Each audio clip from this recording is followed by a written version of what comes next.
This is Chapter 31 of Holes by Louis Sachar.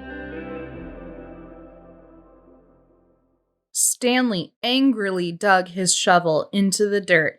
He was angry at everyone. Mr. Pendanski, the Warden, Zigzag, X-Ray, and his no-good, dirty, rotten, pig-stealing great-great-grandfather. But mostly, he was angry at himself. He knew he never should have let Zero dig part of his hole for him. He still could have taught him to read. If Zero could dig all day and still have the strength to learn, then he should have been able to dig all day and still have the strength to teach. What he should do, he thought, was go out after Zero. But he didn't. None of the others helped him dig Zero's hole, and he didn't expect them to.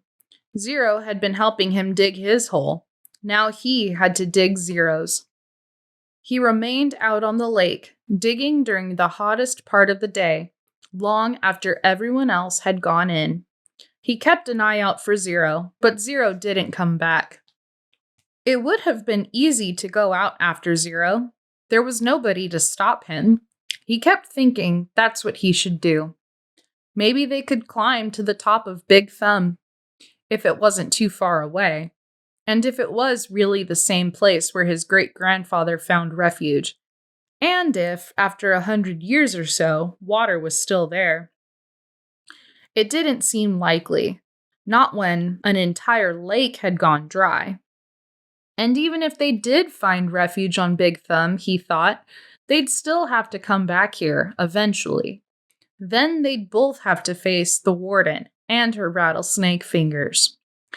Instead, he came up with a better idea, although he didn't have it quite all figured out yet.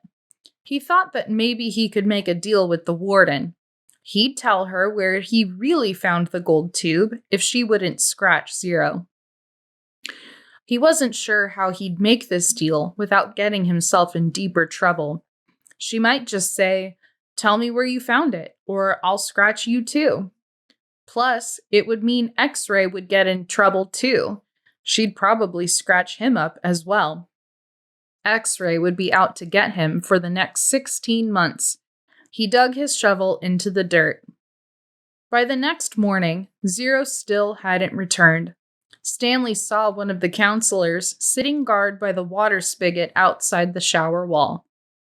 Mr. Pendanski had 2 black eyes and a bandage over his nose. "I always knew he was stupid," Stanley heard him say.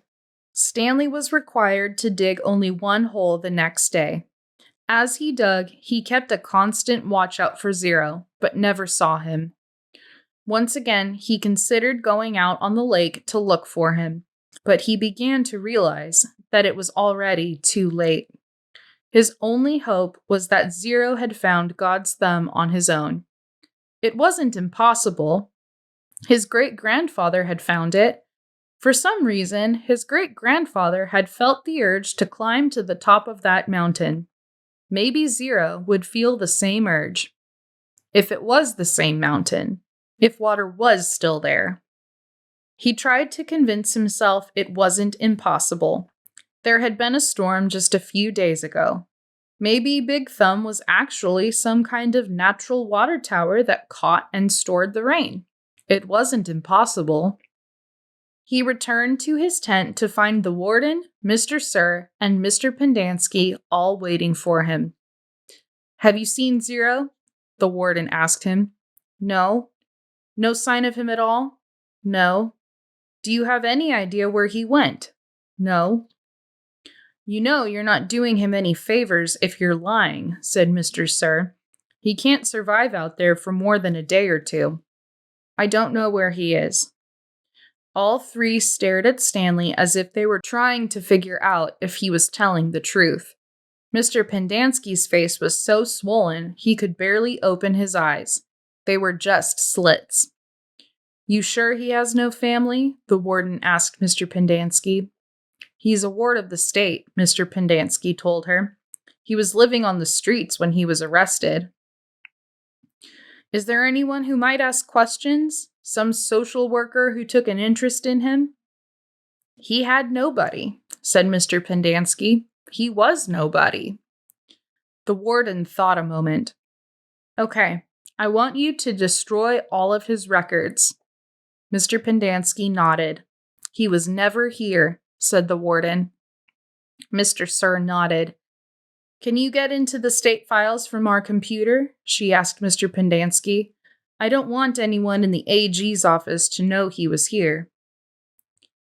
I don't think I can erase him completely from all the state files, said Mr. Pendanski. Too many cross-references. But I can make it so it would be very difficult for anyone to ever find a record of him. Like I said, though, no one will ever look. No one cares about Hector Zeroni. Good, said the warden.